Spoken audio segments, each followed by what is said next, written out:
এত কম দামে এত বড় ইলিশ ভাবাই যায় না। ভাগ্যিস জগাইদার সাথে দেখা হয়ে গেছিল, এমন একটা হাট আছে জানতামই না তো।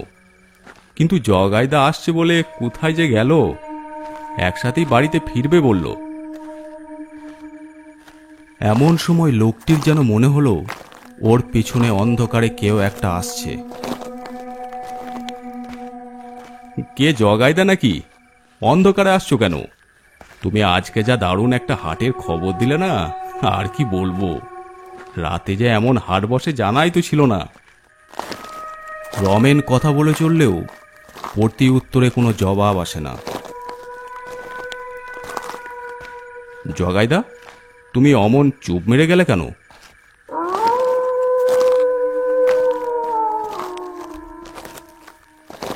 কে কে কে কে কে ওটা?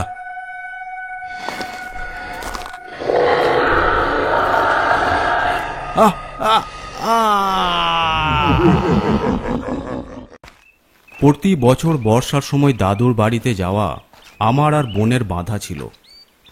দিদার হাতে পদ্মা নদীর ইলিশ আর সন্ধ্যার পর দাদুর কাছে নানা রকম গল্প শোনা ছিল বাঁধা। মা, দাদুর বাড়িতে কবে যাব?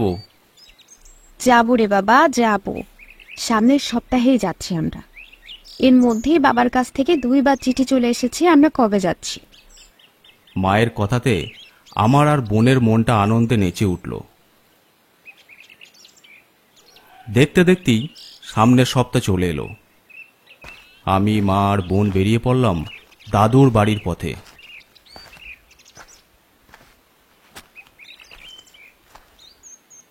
দাদু দিদাও একা একাই থাকে, তাই তারাও আমাদের অপেক্ষাতেই থাকে।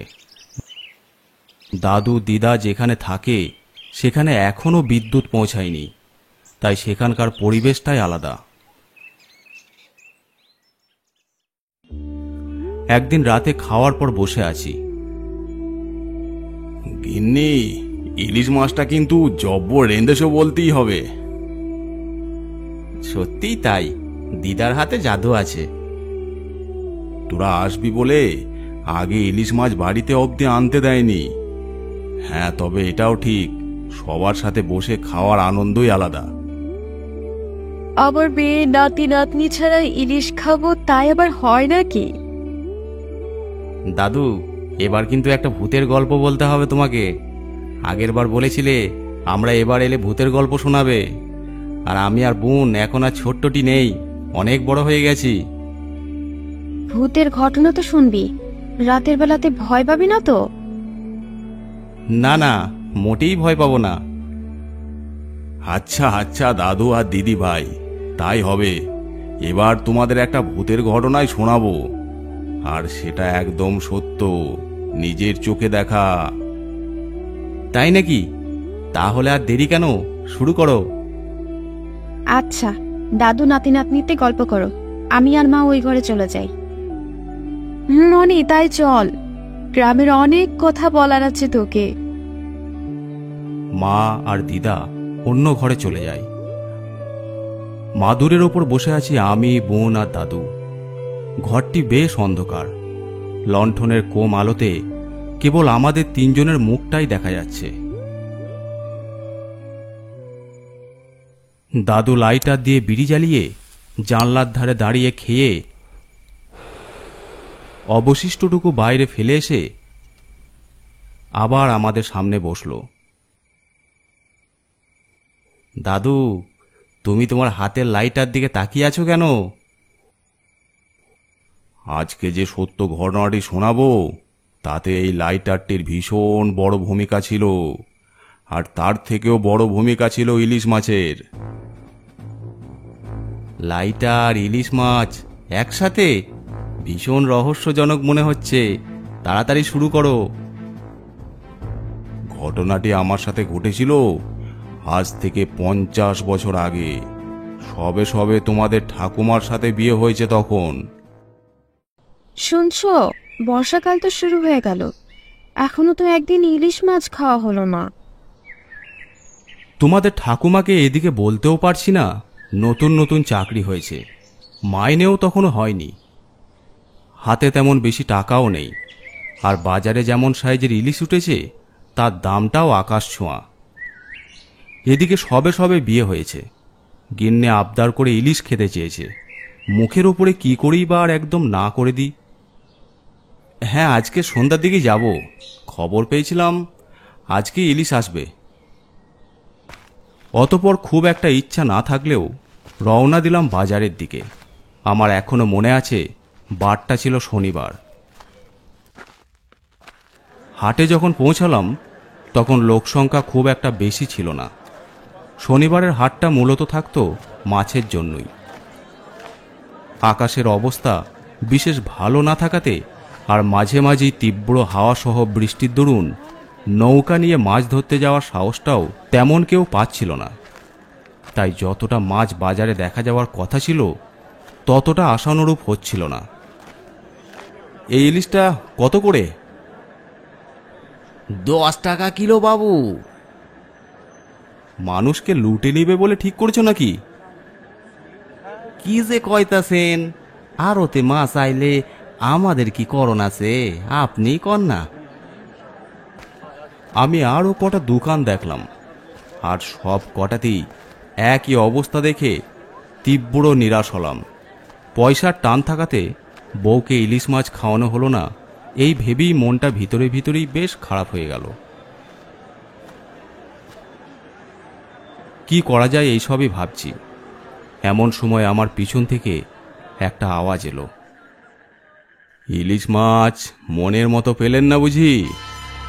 আওয়াজের উৎসের দিকে তাকাতে দেখি বক্তাকে পরিষ্কার দেখা যাচ্ছে না। অন্ধকারের মধ্যে থেকে বেরিয়ে আসে রমেন। অনেকদিন পর রমেনকে দেখে আমি তো অবাক। বেশ কিছুদিন ধরেই রমেনকে নাকি খুঁজে পাওয়া যাচ্ছিল না। এ কি ব্যাপার রমেন, তুমি তাও আবার এখন এখানে? কোথায় ছিলে তুমি? তোমার পরিবারের সকলে কত খুঁজেছে তোমাকে জানো? সাদা হয়ে যাওয়া শরীরে ফ্যাকাশে চোখে রমেন বলল, নতুন কাজ পেয়েছি একটা, বেশ ভালো কাজ। অন্য জায়গাতে গেছিলাম, শুধু শিকার খুঁজতে হয়। শিকার খোঁজার কাজ মানে? সে পরে বলবো ক্ষণ। তুমি ইলিশ মাছের খোঁজ করছো বুঝি? একদম তাই। তুমি জানলে কি করে? বাজারে ঘুরতে দেখলাম তো তোমাকে। টাকার টান থাকাতে কিনতে পারলে না, তাই তো? সব ঠিক বলছো। আমার সাথে যাবে একটা হাটে, ওখানে 2 টাকা কিলো পদ্মার ইলিশ পাওয়া যায়। 2 টাকা কিলো পদ্ম ইলিশ? বলো কি গো, কোথায়? নদী পার হয়ে গাজনপুরের হাটে। গজনপুরে রাতে কোনো হাট বসে জানতাম না তো। একজন শনিবার রাতে খুব ভালো মাছ নিয়ে বসে, আর এখন তো বর্ষার ইলিশ মাছ নিয়েই বসে। ভালো মাছ পেতে ওখানেই যেতে হবে। সব বড় বড় 1-2 কিলোর ইলিশ, যা দারুণ স্বাদ না, একবার মুখে দিলে অনেক দিন ভুলতে পারবে না। তুমি যখন এত সুখ্যাতি করছো তবে নিশ্চয়ই ভালো হবে। তবে আর বলছি কি, আর দেরি করো না, এখনই যাওয়া দরকার। এখন তো অনেকটাই রাত হয়ে গেছে, নৌকা কি পাবো? আর মাছের হাটও কি খোলা থাকবে? হুম, চিন্তা করো না, হাটও খোলা থাকবে আর নৌকাও পাবে। রমেন এমনভাবে বলল, আমি আর না করতে পারলাম না। ওর সাথে এগিয়ে চললাম নদীর ঘাটের দিকে। কিছু সময় হেঁটে নদীর ঘাটে পৌঁছে দেখি ঘাটে একটা ফাঁকা নৌকা দাঁড়িয়ে আছে, যেন আমাদের জন্যই অপেক্ষা করছিল। রাত 9টার পরেও যে নৌকা থাকে তাই প্রথমবার দেখলাম। ওই দেখো নৌকা আগে থেকেই দাঁড়িয়ে আছে। বলেছিলাম না নৌকা পেয়ে যাব। চলো চলো, দেরি নয়। আর সময় নষ্ট না করে আমি আর রমেন নৌকাতে উঠে পড়ি। নৌকা চালকটির মুখটা একটা কাপড় দিয়ে ঢাকা থাকায় তাকে দেখা গেল না। মিনিট 15-র মধ্যেই পৌঁছে গেলাম গাজনপুরের ঘাটে। ঘাট থেকে নেমে হাঁটা পথে গাজনপুরের হাটে গিয়ে দেখি সেখানে পুরো অন্ধকার। কোথায় গজনপুরের হাট? কেউ তো কোথাও নেই। বলেছিলাম না শনিবারে গজনপুরের হাট বসে না। বসে বসে, তুমি এসো আমার সাথে।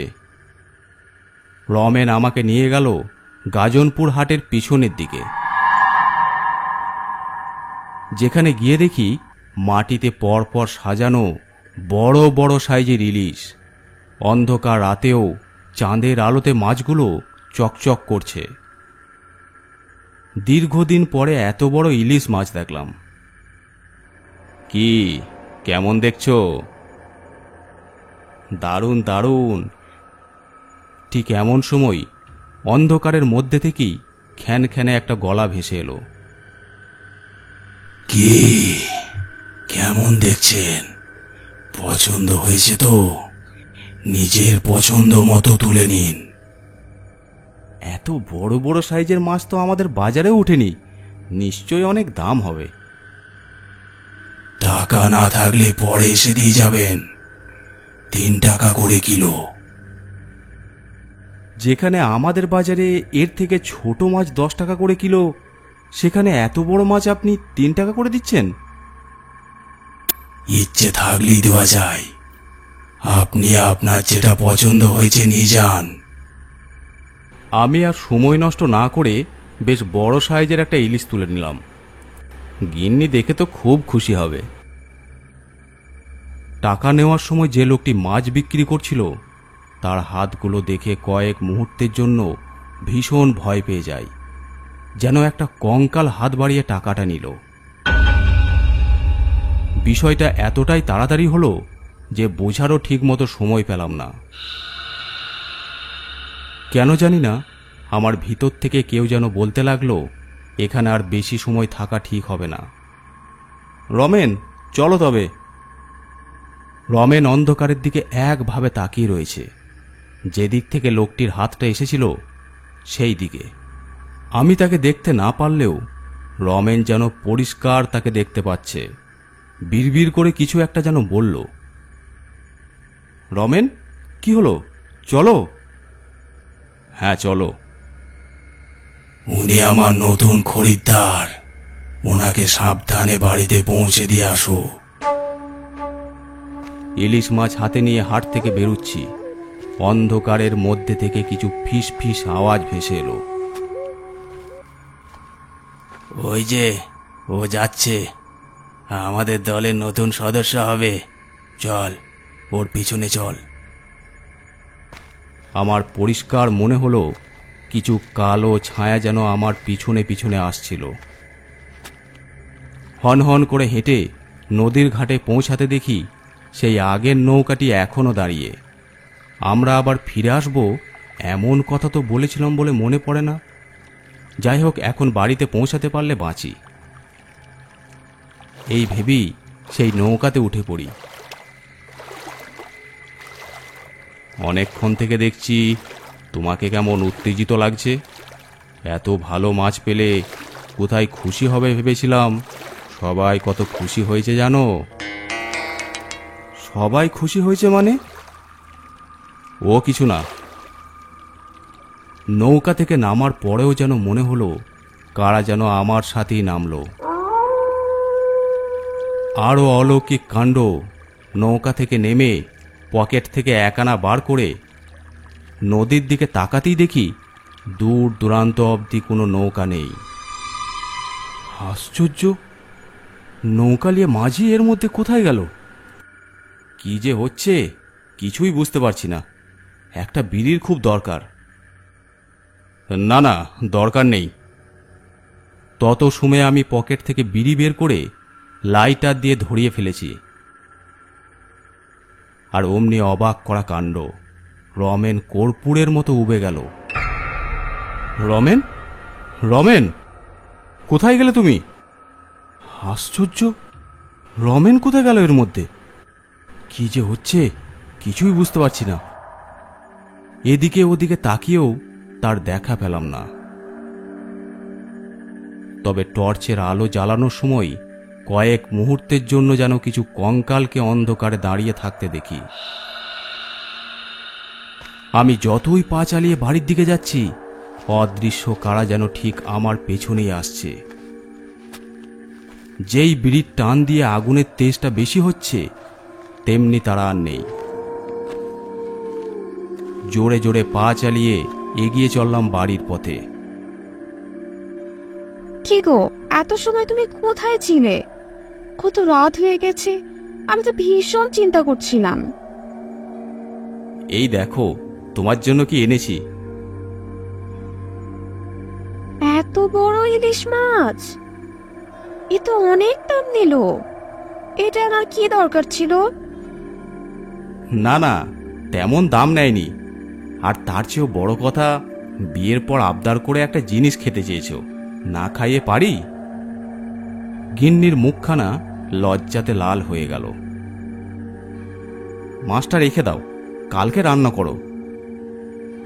না না, মাছ রাতে আনলে না কেটে রাখতে নেই। তুমি হাত মুখ ধুয়ে নাও, খাওয়ার পর ঘুমোতে যাওয়ার আগে মাছটা কেটে রাখবো। আচ্ছা বেশ, তাই করো, ভীষণ খিদে পেয়েছে। খাওয়া সেরে রোজকার নিয়ম আমি ঘণ্টাখানেক গল্পের বই পড়ি। লণ্ঠনের আলোতে খাটে বসে গল্পের বই পড়ছি, আর গিন্নি গেছে রান্নাঘরে ইলিশ মাছটার হিল্লে করতে। কিছু সময় পরেই গিন্নির চিৎকার কানে এলো, বাঁচাও! কি হলো? খাট থেকে নেমে পড়িমড়ি করে রান্নাঘরে ছুটে গিয়ে দেখি রান্নাঘর অন্ধকার। লণ্ঠনটা ভেঙে গেছে। জানলা দিয়ে আসা চাঁদের আলোতে ঘরের ভিতরের যা দৃশ্য দেখি, তা রক্তকে হিম শীতল ঠান্ডা করার জন্য একদম যথেষ্ট।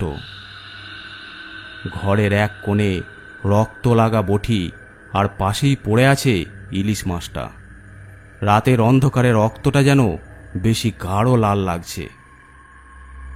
মানুষের ছায়া মূর্তিগুলি ধীরে ধীরে কঙ্কালে পাল্টে যাচ্ছে। তার মধ্যে রমেনও আছে। আর একটা কঙ্কাল আমার গিন্নির গলা চেপে ধরেছে। কে কে তোমরা? হ্যাঁ, আমার কাছ থেকে ইলিশ মাছ নিয়ে এলে এত তাড়াতাড়ি ভুলে গেলে? এই ইলিশ লোভে যে পড়ে সে আর বাঁচে না। তোমার কপাল ভালো, বাড়িতে পৌঁছে গেছো।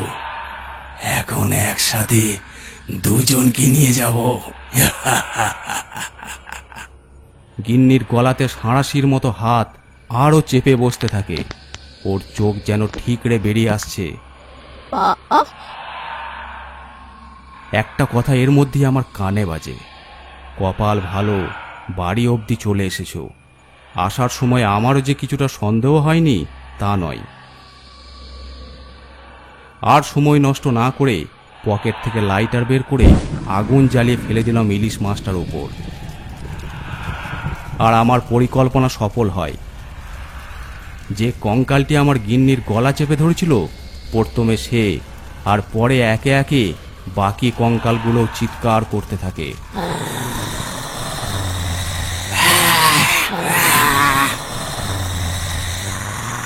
যা, খুব বাঁচা বেঁচে গেলি, তাহলে আজ দুটোকেই নিয়ে যেতাম। ইলিশ মাছটা পুড়ে গেলেও কঙ্কালগুলি ধীরে ধীরে বাতাসে মিলিয়ে যায়।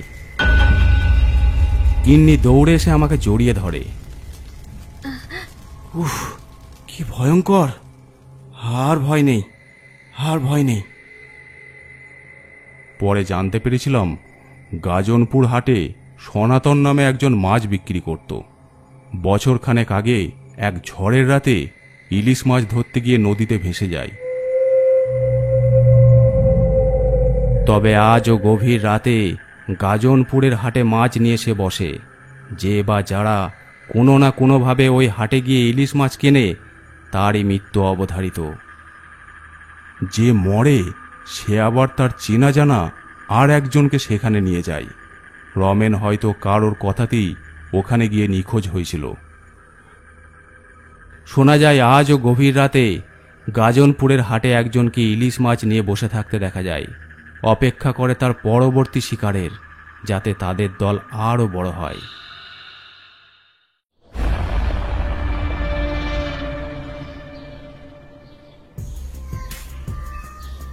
আজকের গল্পটি আপনাদের কেমন লাগলো অবশ্যই কমেন্ট করে জানাবেন। আর যদি ভালো লেগে থাকে অবশ্যই চ্যানেলটি সাবস্ক্রাইব করে দেবেন। আর আপনারা যারা গল্প পাঠাতে চান আমাদের ফেসবুক পেজে ইনবক্স করে পাঠাতে পারেন, অথবা আমাদেরকে মেল করতে পারেন। এছাড়াও আমাদের ইনস্টাগ্রাম আইডি আছে, আপনারা ফলো করে নিতে পারেন। সব কিছুর লিঙ্ক ডিসক্রিপশন বক্সে দেওয়া আছে।